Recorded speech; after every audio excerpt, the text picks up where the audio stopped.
ദയവ് ചെയ്ത് താൻ ഇനിയും പ്രവചനവുമായി വന്ന് ഞങ്ങളുടെ ടീമിനെ കുഴിയിലാക്കരുത്. ചിലരുടെ മെസ്സേജാണ് ഇൻബോക്സിൽ.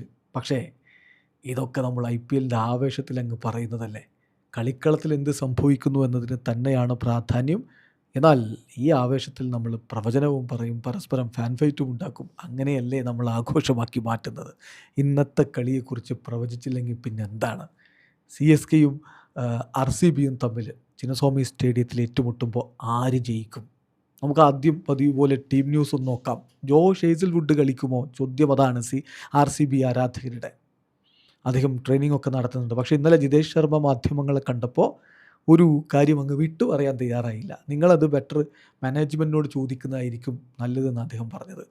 ഏതായാലും കളിക്കുന്നുണ്ട് ജോഷ് ഹേസൽവുഡ് എങ്കിലും ജേക്കബ് ഡഫിയെ പുറത്തിരുത്തേണ്ടി വരും. പക്ഷേ കഴിഞ്ഞ കളിയിൽ മികച്ച പ്രകടനമാണ് ഡഫി നടത്തിയത്.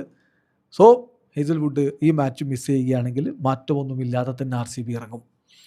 Virat Kohli, Phil Salt, Devdutt Padikkal, Rajat Patidar, Jitesh Sharma, Tim David, Romario Shepherd, Krunal Pandya, Bhuvneshwar Kumar, Abhinandan Singh. Number 11 Jacob Duffy impact സബ്ബായിട്ട് സുയാഷ് ശർമ്മയെ പ്രതീക്ഷിക്കാം. ഇതാണ് നമ്മൾ അവരുടെ പ്രോബിളായിട്ട് കാണുന്നത്. അതേസമയം CSKയുടെ ഭാഗത്ത് ഒരുപാട് പ്രശ്നങ്ങളാണെന്നേ. കഴിഞ്ഞ കളിയിൽ അവർ 2 വിദേശ താരങ്ങളെ വെച്ചാൽ കളിച്ചത്, നൂർ അഹമ്മദും മാറ്റ് ഹെൻറിയും. എന്നിട്ടും ബൗളിങ്ങിന് പ്രത്യേകിച്ചൊരു ഇമ്പാക്റ്റും ഉണ്ടായിരുന്നില്ല. ഒരുപക്ഷെ അതിൽ മാറ്റം വരുന്നതിന് വേണ്ടിയിട്ട് ജെയ്മി ഒവേർട്ടനെ അതുപോലെ അഖിൽ ഹുസൈനെ ഒക്കെ ഈ കളിയിൽ ഇറക്കാൻ സാധ്യതയുണ്ട്. പക്ഷേ 2 സ്പിന്നർമാരെ വെച്ച് ചിന്നസ്വാമിയിൽ കളിക്കുക എന്നുള്ളത് റിസ്ക്കാണ്. അതുകൊണ്ട് അഖിൽ ഹുസൈനെ കളിപ്പിക്കുകയാണെങ്കിൽ നൂർ അഹമ്മദിനെ പുറത്തിരുത്താൻ സാധ്യത. നൂറിനെയൊക്കെ പുറത്തിരുത്തുമോ എന്ന് ചോദിക്കാൻ ആളുണ്ടാവും. പക്ഷേ എന്താ ഇപ്പോൾ കഴിഞ്ഞ 2 കളിയിൽ ചെയ്തത് എന്ന കാര്യം കൂടി ഒന്നങ്ങ് ഓർത്താൽ മതി. ബ്രവിസ് കളിക്കുമെന്നുള്ള ചോദ്യമുണ്ട്. ലഭ്യമാവുന്ന വിവരങ്ങൾ 11-ാം തീയതി DCക്കെതിരെയുള്ള കളിയിൽ ബ്രവിസ് മടങ്ങിയെത്തുമെന്നാണ്. ഏതായാലും കാത്തിരിക്കാം അതിലെന്ത് സംഭവിക്കുമെന്നറിയാൻ വേണ്ടി. അപ്പോൾ CSKയുടെ ഒരു പ്രോബബിൾ 12 നമ്മൾ പോയാൽ സഞ്ജു സാംസൺ ചേട്ടൻ്റെ മികച്ചൊരു പ്രകടനം ഉണ്ടായേ പറ്റൂ.